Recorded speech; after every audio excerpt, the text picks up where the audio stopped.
Sadhguru reaction time.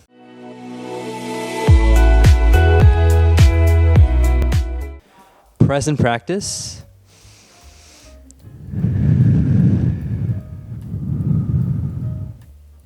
What is vibing? This is Vish, and today I'll be responding to Sadhguru's video on the God particle, Higgs Boson. I've already reacted to a bunch of Sadhguru reaction videos before, but now I'm going to be starting from his oldest video, and so this is the first one. Stay tuned for the rest. I've been following Sadhguru for the past 2 years now, and have been doing the Isha Foundation-based meditation practices, including Shambhavi Mahamudra Kriya, as well as Isha Kriya every single day.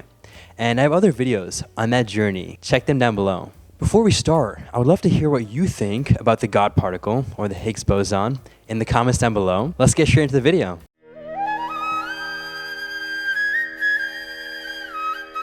You know, they found, or they seem to have found something near to what they are referring to as God particle. You know this? It's called the boson, which has a mass which is of a certain significance. If you try to look at the whole universe, you will not see anything. If you just look at an atom intensely enough, and if the atom yields to you, then you know how the whole universe is made. Now they're no more talking about atom. They were talking about subatomic particles. Now they're not even talking about that. When two subatomic particles collide, not atoms, when two protons… I just want to note how it's really cool to see the intersection between science and spirituality. I don't think Sadhguru himself has a significant science background, but from the talk about science, I think it's really cool, and it goes to show how wisdom really does encompass everything. Let's get back into it. collide, something spills out of that, they want to see that. But when you say, I'm on the path of yoga, you're not even interested in the tiny minuscule particle. You want to see the empty space which holds all this in place. That is their desire also, but they kind of given up on it. Eckhart talks about this too, also. spaciousness, that They is. want to see what is it that's holding all this together. But they don't have… they understand, they're sensible enough to understand, with these two eyes, with these senses, we can't see it. The only way is to go to the nearest point and see it. The nearest point is as far as away as Timbuktu. You understand? Right now, Love the jokes he makes. I don't know if you're interested in these things, but you must know these things because it's got a very direct relationship with yogic system. There was a time when scientists believed, they thought, let's say if this is an atom, big enough for you to see? Okay. If this is an atom, proton, neutron, electron are all embedded in it like these dots. They thought it was like that. Then by the time you came to high school, they wrote a different picture.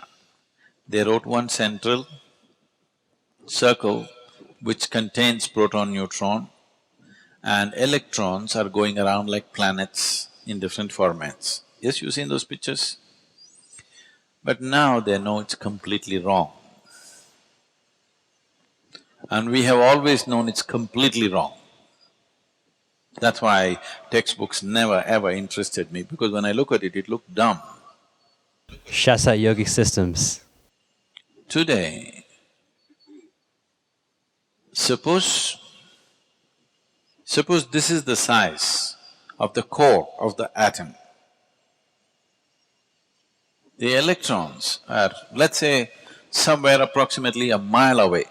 That's the kind of distance. You understand? Within an atom. An atom is not like this. No human being has ever seen an atom. Do you know this? Forget about a proton, neutron, electron. Nobody has ever witnessed an atom. Even in a super electron microscope, you cannot see it. In that, there is a housing where proton, neutrons are there, and the electrons are about a mile away in comparison, in proportion, I'm saying. So what is the maximum substance in this? Emptiness, isn't it? We always told you, the yogic systems always insisted that the microcosm and the macrocosm are made the same way. If you know this piece of life, you will know everything in the universe, because that's how it is made. When they say, if you know the way these bosons behave and what they are, they're saying we will know the whole universe, the way the universe was made, we will understand. But you don't understand that you are also a bloody boson. In the cosmic space, you're just a boson. So you are as much as a Higgs boson in the universe. If you observe this, if you pay enough attention to this, you would know everything. But if you have not even paid attention to anything around you, paying attention to within you will be out of question. Before I start and respond to this video, I would love to hear what you think about this topic and the Higgs boson in the comments down below. That was super interesting.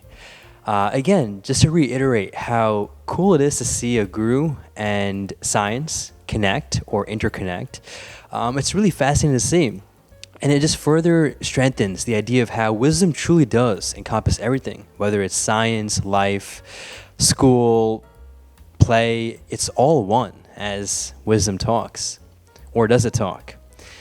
But the key here is to really just appreciate how important the point Sadhguru was making at the end, which was how it really comes down to examining that oneness that is within us. And so the way science has been talking about or trying to prove just life itself from thousands of years, it's pretty clear that it's been wrong so many times, and that even now, the textbook is still getting changed every single day. And so what the yogic science talks about is a different form of approach to this life, and that is the inner exploration. You see, science approaches it from the external, and it's all based on repetition of experiments, and it's very reliable because of this. But at the same time, as he mentions, it's essentially this point to where you'll get really close to the truth, but you'll never approach it. It's like one of those curves on the graphs that you'll see that will never touch the x-axis or the y-axis. It'll get super close, but it'll never touch it. And the same principle applies to science. It's great at getting close, but not knowing the ultimate truth. And so with the yogic science or the yogic perspective, it's all about realizing how we must go within and explore the inside, as talked and proved again by science and by the Higgs boson exploration. And I will preface, I'm no science expert here. I don't know too much of the Higgs boson, just a very brief amount from what Sadhguru mentioned as well as what I've read on my own.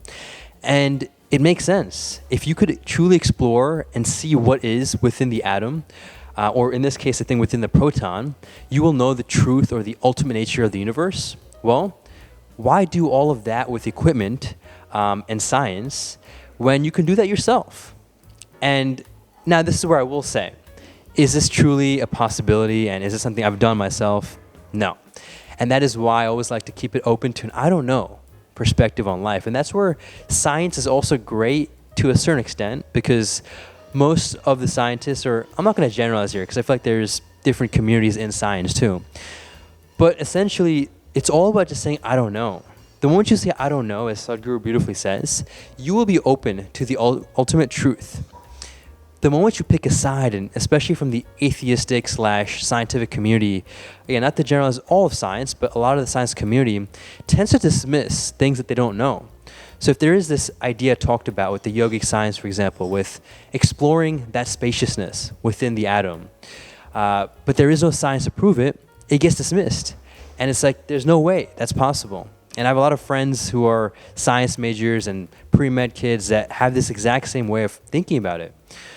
But here's the key, and this is where I have to make the distinction between religion, science, and spirituality. You see, religion, without overgeneralizing. I'm not going to say it's not necessary, but at least what I've understood from it really just comes down to a belief about something you don't know. So you're making an assumption about something you just don't know. Now, whether it's good or bad, that's up to you to decide. Science essentially tries to approach life by experimentation and doing things over and over again. And again, that provides quite reliable results. But with spirituality, it's almost like a science. But here the difference is that the sample size is n=1. It is just you. You are the sample size. So whatever you experience within yourself, that itself is the science. It's the inner science. And so to deny that is the denial of the truth, because that is ultimately what you are experiencing. Just because it can't get replicated in studies doesn't mean that's not true. So the point I'm making here, to keep it simple, is that spirituality is also, in a way, a science. It's just an inner science. That is pretty much the general perspective I have with this topic and video. I very much appreciate you taking this time, and if you have any comments or want to share what you felt about what I had to say or Sadhguru to say, or just the science in general, feel free to comment down below. And with that, make a great day, take it joyfully, and stay conscious. Stay tuned for the second reaction video coming soon.